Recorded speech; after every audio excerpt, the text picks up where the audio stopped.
Ora, bem-vindos para mais um vídeo e para mais uma apresentação de um livro. E hoje eu trago um livro sobre a média massa e a comunicação social. Portanto, nós vamos falar sobre a média massa, chamada média massa, e a comunicação social. E como trata-se de uma autora brasileira, vamos já fazer a distinção entre a palavra mídia e a palavra média. Média é utilizada em Portugal e mídia normalmente é mais uma palavra que se refere ao Brasil. E por isso esta autora brasileira, que se chama Maria do Rosário Gregoli, escreve o livro A Mídia e a Espetacularização da Cultura. Portanto, espetacularização da cultura, com a palavra mídia, portanto, mídia e espetacularização da cultura. Portanto, quando falar aqui em mídia, os meus autores sabem, os meus amigos sabem que eu estou-me a referir à palavra média, em Portugal, utilizada em Portugal, os média, que é assim, é a forma correta de se utilizar, enquanto que no Brasil é chamada a mídia, que é aquilo que se refere a toda a média massa e também a comunicação social em geral. Portanto, este livro, porque a escolha de apresentar a mídia e a espetacularização da cultura? Pois bem, é um assunto bastante controverso, bastante pertinente e bastante importante, porque ultimamente a chamada média massa, ou seja, a cultura que molda a opinião pública, vem da média, ou seja, vem de toda a comunicação social, principalmente, vamos aqui focar principalmente as TVs e os telejornais, que normalmente são os que mais impacto têm, portanto, na opinião pública. E esta autora, que atenção, não é uma autora de direita, não sei muito bem qual é o posicionamento político dela, mas aqui não interessa, porque o que aqui interessa é o conteúdo do que está no livro, que nós vamos falar, e também vamos compreender um bocadinho o que é a comunicação social, o que é a chamada média massa, o que é que tudo isso significa. Mas antes vamos dar uma olhada no conteúdo do livro. Portanto, temos a apresentação. Antes de mais, a autora é docente em análise do discurso e da linguagem e também na UNESP, portanto no Brasil, e também doutora em linguística e língua portuguesa. Mestre em teoria da história literária também. Portanto, é uma autora que está bastante formada em certas áreas de que permite ter uma análise muito substantiva sobre este assunto. E o conteúdo do livro, temos, portanto, a apresentação, temos na primeira parte a política como espetáculo, portanto, a política como espetáculo, de J. John Cutting, depois, porque são alguns artigos, atenção, são alguns artigos, depois temos Simone Barfour, que escreve sobre a derisão, portanto, sobre a derisão, depois temos 3, Carlos Félix, que nos escreve sobre a política mediatizada e a mídia politizada, portanto, a política mediatizada e a mídia politizada. Depois, na segunda parte, temos a língua como espetáculo, portanto, a língua como espetáculo, daí a autora ser formada em análise da linguagem e língua portuguesa. Depois, segundo, temos o Roberto Barroso, que escreve A Língua nas Malhas do Poder, portanto, a língua nas malhas do poder. Na terceira parte temos a história do espetáculo, portanto, acontecimentos discursivos na mídia, do Mário de Rosado. Depois temos o papel da imagem e da memória jornalística. E depois temos, por fim, a textualidade na geração do emprego, mídia e nas campanhas eleitorais. Também uma pequena análise sobre a mídia e as campanhas eleitorais. Bom, visto mais ou menos o conteúdo do livro, esta autora escreve sobre, principalmente, o poder da mídia, da linguagem na política, portanto, que são os principais tópicos deste livro, a mediatização, o que é que significa, e, ao fim e ao cabo, a transformação da cultura como espetáculo. Daí o título do livro, A Mídia e a Espetacularização da Cultura. Bom, antes de mais é preciso termos aqui um pequeno à parte que eu vou fazer, que é o seguinte. Tem-se escrito muito sobre isso, sobre a mídia em brasileiro, sobre os média, sobre a comunicação social, a nível internacional, não é? A nível mundial, e também sobre o impacto que isso tem nas democracias, ou seja, nas democracias da civilização ocidental, e também sobre a política. Qual é o impacto? Bom, e muita coisa que se tem escrito, mais uma vez, foca muito o populismo. Ou seja, direciona-se como crítica direto ao populismo, e isto é uma crítica que eu faço. E porquê que eu faço essa crítica? Pois bem, faço essa crítica porque, neste caso aqui, há um pouco disto neste livro. Portanto, que a autora fala-nos aqui de Jean-Marie Le Pen, também há aqui um capítulo sobre isso, e eu critico um pouco essa visão, até porque, ultimamente, os média mass, ou seja, aquilo que a opinião pública está a receber dos meios de comunicação, não é? Muitas vezes é o contrário. Aqui trata-se justamente de uma caça, eu repito, de uma caça a tudo aquilo que seja populismo. E depois nós vamos ver o que é que significa populismo. E até podemos ver já, populismo não se refere nada mais do que, portanto, a expressão da opinião das próprias populações, que muitas vezes não vai ao encontro daquilo que, portanto, a comunicação social, não é? Quem detém, portanto, a opinião da comunicação social, quem controla a comunicação social, que podemos dizer que podemos chamar assim de uma elite financeira e tecnológica que detém os meios dessa comunicação social, muitas vezes choca com a opinião das populações. Daí o ter vir esta expressão do populismo como uma crítica destas elites em relação a uma certa opinião do povo. Quando as populações não aceitam, portanto, não aceitam a opinião desta suposta elite tecnológica e financeira. E nós agora vamos, para perceber um bocadinho, isto foi só apenas uma pequena crítica sobre os livros que têm sido escritos, não é? Ultimamente, não é? Sobre esse assunto, e nós vamos agora ver aqui um pouco o que é que nós queremos dizer quando falamos em comunicação social. Vamos começar com a comunicação social. Bom, quem tem curso de jornalismo, quem é formado em comunicação, sabe perfeitamente tudo o que eu vou falar, mas é importante ter rapidamente, uma pequena lembrança do que é que significa. Portanto, a comunicação é geralmente definida como dar, receber ou trocar ideias, informações, sinais ou mensagens através da mídia apropriada. Mídia ou média, os médias. Permitindo que indivíduos ou grupos persuadem, procurem informações, fornecem informações ou expressam emoções de maneira eficaz. Portanto, podemos resumir que é o método de investigação empírica e análise crítica, que é normalmente o que deveria ser a comunicação social. E os campos de estudos são o jornalismo, a mídia de massa, que é isso que nós vamos ver, depois há relações públicas, marketing, por aí fora. Mas nós vamos, principalmente notícias e televisão, mas nós vamos aqui nos focar na mídia de massa, ou nos média massa. Portanto, os média massa, ou meios de comunicação de massa, que é isso que significa que são os meios de comunicação para as massas. O que é que significa aqui a palavra massa? Massa é a palavra encontrada, a palavra infeliz encontrada para designar todas as várias populações que compõem, portanto, os vários continentes do nosso mundo, não é? Eu digo infeliz porquê? Porque massa remete para um conjunto uniforme, descaracterizado, quase que podemos dizer números, não é?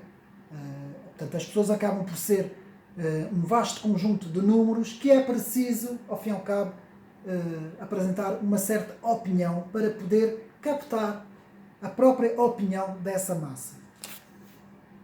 Portanto, os meios de comunicação de massa mais frequentes,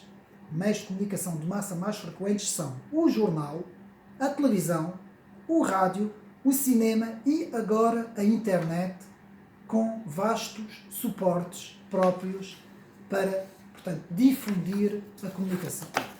Visto isso, podemos dizer agora, na política, a comunicação é uma das ferramentas mais relevantes nas estratégias políticas, incluindo persuasão e propaganda, visando influenciar com fins ideológicos, políticos, as emoções, atitudes, opiniões ou ações do público, algo através de transmissão controlada de informação parcial, pode ou não ser factual. Portanto, que pode ou não ser factual. Na leitura dominante, o público aceita os significados, valores e pontos de vista construídos no texto pelos seus criadores. Portanto, temos aqui criadores de textos. Efeitos, aceitação da mensagem. Portanto, que é o efeito. Na leitura subordinada, o público aceita em geral os significados, os valores e a visão do mundo incorporados ao texto pelos seus criadores. O efeito, obedecer à mensagem. Portanto, temos um emissor, temos o receptor, não é? E depois temos a mensagem e muitas vezes é o conteúdo da mensagem dado pelo emissor que vai, portanto, moldar o receptor. Nesse caso, o receptor são os chamadas média-massa. Portanto, o campo de comunicação política, portanto, o nosso campo de comunicação política moderno é altamente influenciado pelas estruturas e pelas práticas das doutrinas de operações de informação. Chamam-se operações de informação, que são muitas vezes estudos estratégicos e militares e propagandísticos. Portanto, o ambiente da informação é o conjunto de indivíduos, organizações e sistemas que coletam, processam, disseminam ou agem com base nas informações. Portanto, esses são indivíduos, organizações e sistemas que fornecem informações físicas, informativas e cognitivas. Portanto, isto é apenas para relembrar de facto o que é que significa quando nós falamos em comunicação. O sociólogo canadiense Marshall M. Luan afirma que os meios de comunicação têm um impacto maior quando a própria mensagem é inserida nos indivíduos. Ou seja, Marshall McLuhan afirma que os meios que dominaram ao longo da história, o modo como os indivíduos e as sociedades sentem, reparem, pensam e vivem. Eu vou repetir, o modo como os indivíduos e as sociedades sentem, pensam e vivem. São tecnologias tão poderosas que chegam a moldar a natureza da civilização. Chegam a moldar a natureza da civilização. Outros pensadores como Guy Debord, Jean Baudrillard, proclamaram a emergência da sociedade do espetáculo. Reparem, a sociedade do espetáculo, tem um vídeo também no meu canal que podem ver também sobre o capitalismo de vigilância, que fala um pouco sobre isso. Portanto, a sociedade de espetáculo e da era dos simulacros e simulações. Temos então um processo de falsificação da realidade. Reparem, um processo de falsificação da realidade. Para criar nas sociedades de consumo orientações e direções de como deve a sociedade se comportar. Estamos aqui a falar de comportamento. A própria média-massa age sobre o comportamento. Portanto, a comunicação de média-massa vai agir sobre o comportamento dos indivíduos. E temos assim formado aquilo que é chamado por este mesmo autor, Guy Debord, como hiperrealidade. Um território totalmente engolfado pela tecnologização e pela virtualização. E agora isto está muito mais acentuado da coisa de 20, 15 anos para cá com a internet. Não é? Portanto, basicamente é mais ou menos isso que significa a comunicação de média-massa. Vamos apenas dar aqui alguns exemplos em Portugal, porque estamos em Portugal, de alguns grupos importantes de comunicação de média-massa. Temos, portanto, Média Capital, Imprensa, Rádio e Televisão de Portugal, Global Media Group, Cofina, New Corporation, a Sony, a AMC Network Internacional Ibéria, Record, Grupo Renascença Multimédia, Impala, Luz ao Canal, Sonaicon. Depois temos a Bola, New School e a Helena. São apenas alguns exemplos de algumas empresas que estão ligadas à comunicação de média-massa.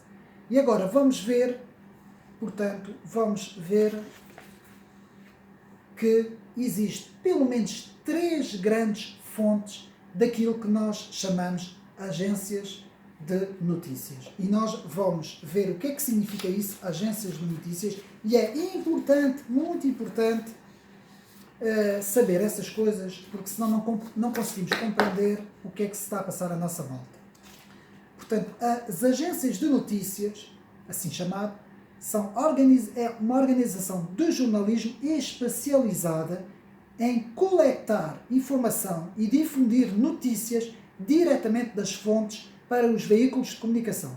Portanto, as agências não fornecem diretamente ao público, mas sim para jornais, revistas, rádios, TVs, websites, ou seja, a chamada comunicação social. Bom, atenção, há aqui uma diferença nas agências de notícias para aquilo que nós chamamos de comunicação de média massa. Porquê? Porque as agências de notícias vão fornecer a informação aos agentes que vão ser os próprios agentes da comunicação de massa.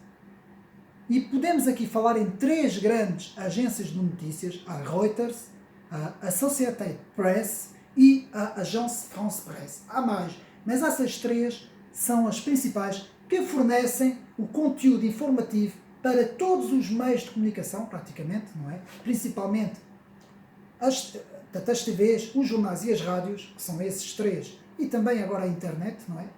Que são esses três que são, esses quatro, que são mais ou menos as principais fontes que recebem essa informação.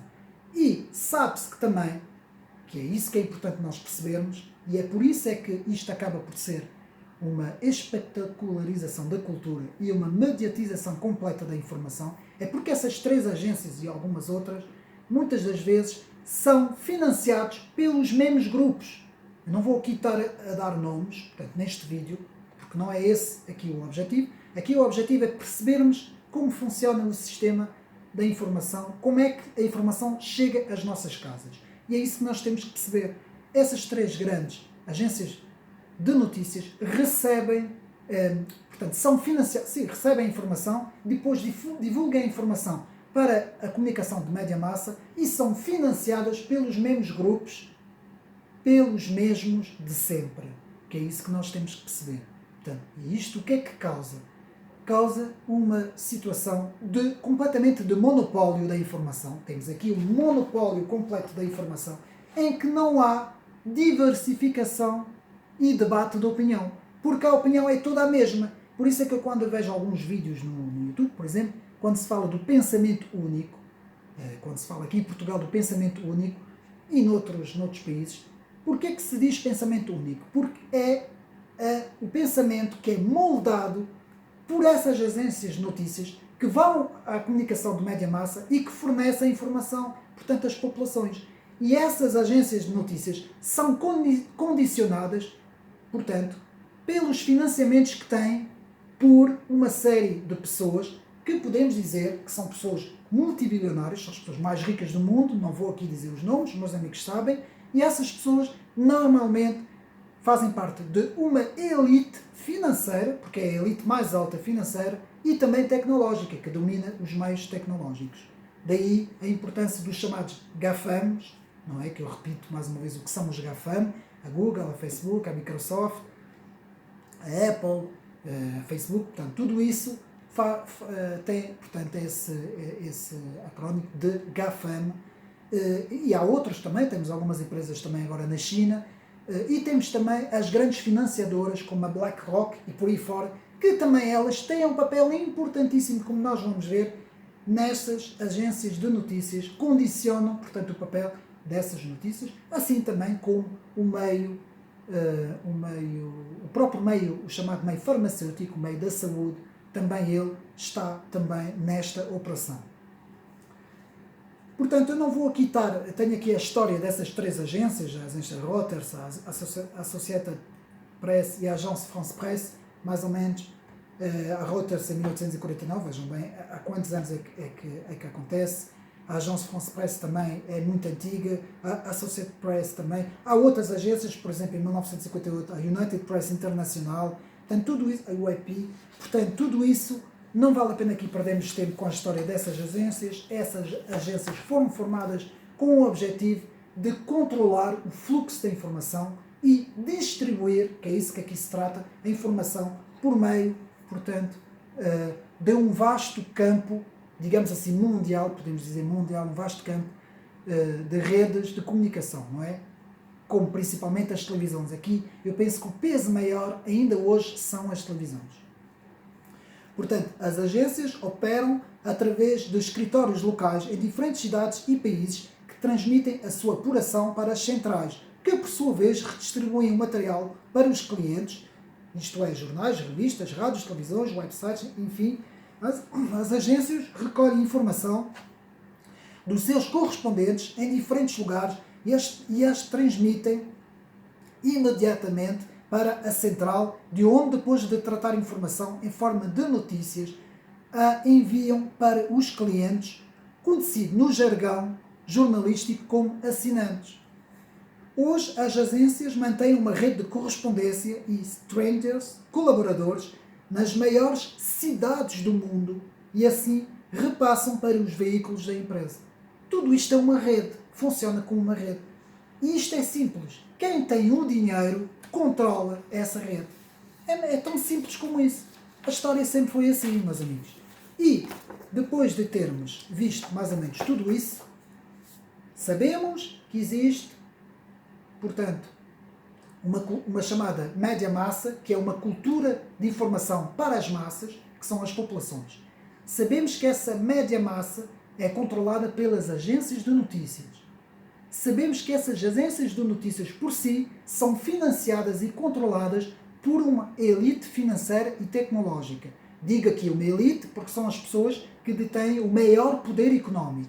E então, podemos falar agora, na minha análise, porque o livro fala mais ou menos dessas coisas todas, embora, como eu disse, foca muito o populismo e eu não gosto muito disso. Nota-se que esta autora tem alguns traços de esquerda, não é? Como nós podemos notar, mas há muita literatura, principalmente agora livros que são editados no Brasil, que falam sobre o papel da comunicação. Há muito. Aqui em Portugal, infelizmente, há muito pouco, mesmo quando nós vamos nas livrarias, na secção da sociologia ou da comunicação, temos muito pouco sobre isso, e na secção da política também, mas há uma vasta bibliografia sobre tudo isso. Mas vamos aqui ver 9 pontos. Eu vou aqui falar rapidamente em 9 pontos. O vídeo já está em 20 minutos, portanto vamos falar em 9 pontos aqui rapidamente. Vamos falar em cultura do espetáculo, que é o que este livro fala, na manipulação, no medo, no pensamento único, na ausência de debate nos meios de comunicação, na perseguição mediática, na cultura de cancelamento, no domínio das esquerdas nessas média massa e na censura das redes sociais. Vou focar esses pontos, esses 9 pontos, depois iremos falar rapidamente sobre a cultura de massa versus alta cultura, sobre o papel da reeducação das massas e sobre o papel da intelectualidade e cultura de direita, principalmente em operações nas redes sociais. Portanto, vamos ver assim rapidamente isso. Cultura do espetáculo quer dizer o quê? Bom, muitas vezes esses meios de comunicação, essa média massa, que atua principalmente na televisão, aqui vou-me referir muito nas televisões, porque hoje os rádios, como sabemos, perderam uma grande audiência, a internet tem vindo a suplantar, mas a internet tem um público mais jovem e a televisão tem um público mais velho. E como a população ocidental está a envelhecer, os jovens estão na internet, os mais velhos estão muitas vezes na televisão. E os mais velhos compõem a maior parte das populações. E nós vamos ver isso. O que é que acontece? Há uma cultura do espetáculo. É-lhes apresentada a informação como se fosse uma telenovela. Não é? Assim como aquelas senhoras de idade que ficam em casa a ver a telenovela, assim a maior parte da população vê as notícias televisivas que são transmitidas em horário nobre, muitas vezes, nas televisões, nos chamados telejornais, que são telejornais, não é? Jornais feitos para televisão, e muitas vezes esses telejornais criam aquilo que nós chamamos de cultura do espetáculo. Mediatizam de tal forma as coisas, são construídas, portanto, as peças televisivas pelas redações, por um processo que agora não vamos entrar nisso, não é isso aqui o foco do vídeo, mas é construído um género de uma telenovela, eu vou chamar isso uma telenovela informativa, que vai entrar na média massa, nas populações, com um objetivo bem definido. Ou seja, já não existe o objetivo de informar. O objetivo já não é informar.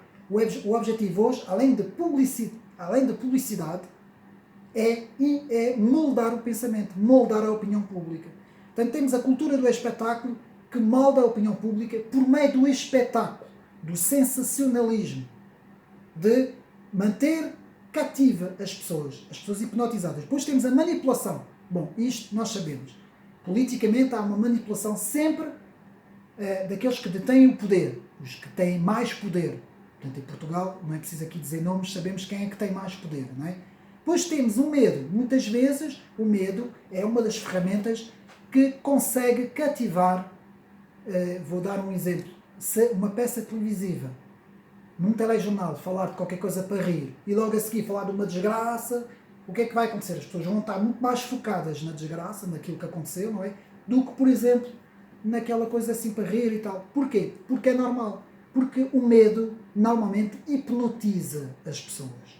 Depois temos o pensamento único, que é aquilo que eu disse. As agências noticiosas vêm com uma determinada visão, ou cosmovisão, e essa cosmovisão é passada para os meios de comunicação de massa, que vão, eles, portanto, difundir essa visão, esta visão do mundo, que é um pensamento único, que muitas vezes vem desta tal elite financeira. Depois temos a ausência de debate nos meios de comunicação. Bom, isto é muito falado aqui no YouTube, não é?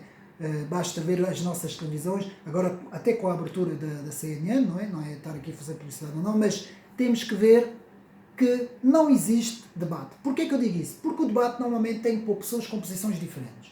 E o que é que nós assistimos nas televisões? Todas as televisões, principalmente os canais de informação, a maior parte das vezes, as pessoas que são colocadas como comentadores, como analistas, como pessoas que vão falar sobre a atualidade, muitas vezes são praticamente todos do mesmo partido ou de uma visão parecida. Ou seja, temos praticamente a esquerda inteira, e eu aí tenho que falar de esquerda e de direita, não é? Temos praticamente a esquerda toda em Portugal nas televisões. Praticamente não temos direita. Porque ter alguém do CDS ou do PSD na televisão vai dar o mesmo, praticamente. E muitas vezes nem esses são convidados. O mais engraçado é que nem esses muitas vezes são convidados. São sempre os outros que mantêm, portanto, os lugares cativos, digamos assim, nas redes televisivas de informação. Depois temos a perseguição mediática ao pensamento contrário. Quem pensa de outra forma, ou até pode pensar de uma forma real, que seja realística, que está a acontecer, muitas vezes é perseguido. E se for uma pessoa importante, uma pessoa política, mediaticamente é perseguida. Para ir mais rápido, temos depois a cultura de cancelamento, que vem da tal ideologia woke dos Estados Unidos, do norte dos Estados Unidos, que é uma cultura que cancela, muitas vezes, por meio de ideologia, de uma extrema ideologia, que cancela quem fala de uma forma diferente, quem tem outro pensamento, e o cancelamento, a maior parte das vezes, muitas vezes acaba com a carreira, se forem pessoas mediatizadas, acaba com a carreira dessas pessoas. Por isso é que se chama cultura de cancelamento. Hoje temos, como eu falei, o domínio, é o oitavo ponto, o penúltimo, o domínio da esquerda nas televisões, nos jornais e nas rádios. Quando nós olhamos, por exemplo, para as nossas televisões, canais informativos, só temos pessoas do PS, do Bloco de Esquerda, do PCP, de vez em quando temos alguém do PSD ou do CDS, mas a maior parte das vezes são estas pessoas, do LIVRE, do PEN e dessas pessoas, só temos pessoas de esquerda. Quando eu procuro alguém, e aqui eu tenho que falar, alguém que seja, por exemplo, do Partido Chega, não existe. Nunca vejo ninguém. E o Chega tem muita gente, estou a falar do Chega, podia falar de outros partidos, Partido Monárquico, podia falar do antigo Partido PNR, ou de outros partidos, existem muitos partidos, nunca vejo ninguém. Da direita, que é o Chega representa a direita neste momento em Portugal, não se vê ninguém. Que é uma coisa absurda. Nem em França, que é um país bastante complicado, se vê isto. Antes, pelo contrário, em França, muitas vezes, temos agora o candidato Henrique Zemmour, que pertence a uma ideologia muito mais à direita, e ele é convidado pelas televisões praticamente todas para debater. E então em França dá gosto, porque nós vemos um debate na televisão. E isso dá audiências. Aqui, os nossos canais de televisão ainda não perceberam que o que dá audiência é, por exemplo, se o André Ventura, não queria falar dele, mas vou falar dele. Se for às televisões, dá muita audiência. Ele dá muita audiência neste momento. E isso eles ainda não compreenderam. Passando à frente. Último ponto. 9. Censura nas redes sociais contra quem se opõe ao pensamento único. Basta dizer o nome desse ponto, não vou desenvolver aqui, porque até este próprio ponto foca bem o que é que se passa. E é perigoso falar disso. Portanto, a censura nas redes sociais contra quem se opõe a este tal pensamento mediatizado, pensamento único. Agora vamos falar nos 3 últimos pontos, rapidamente. A cultura da massa vs alta cultura. Como é que os cidadãos podem combater este bombardeio informativo de pensamento único, não é? De média massa que nós temos. Estudando a alta cultura. O que é a alta cultura? São estudos, a literatura, a filosofia, a ciência política, a história, principalmente a literatura. A alta cultura é aquilo que nos dá as ferramentas para ganharmos conhecimento. Portanto, não há melhor do que lermos livros, portanto, livros, como eu disse, da alta cultura, artigos científicos, mesmo estudar, portanto, desenvolver a nossa massa crítica por meio da alta cultura, por meio da alta educação. Segundo ponto que eu quero realçar, o papel da reeducação das massas.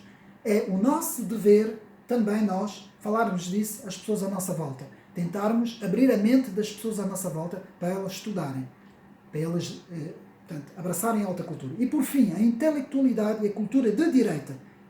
Criar uma intelectualidade nas redes sociais. Já está a começar um bocadinho em Portugal, ainda estamos muito fraquinhos, mas começar uma vasta intelectualidade nas redes sociais de uma verdadeira cultura de direita, cultura conservadora, defendendo a alta cultura, defendendo os altos padrões de ensino, da educação, defendendo a grande literatura, a clássica e defendendo a chamada intelectualidade para podermos atingir, portanto, meios mais altos, níveis mais altos, não é? Pronto, eu penso que falei um bocadinho de tudo, fica aqui mais ou menos resumido mais ou menos este vídeo.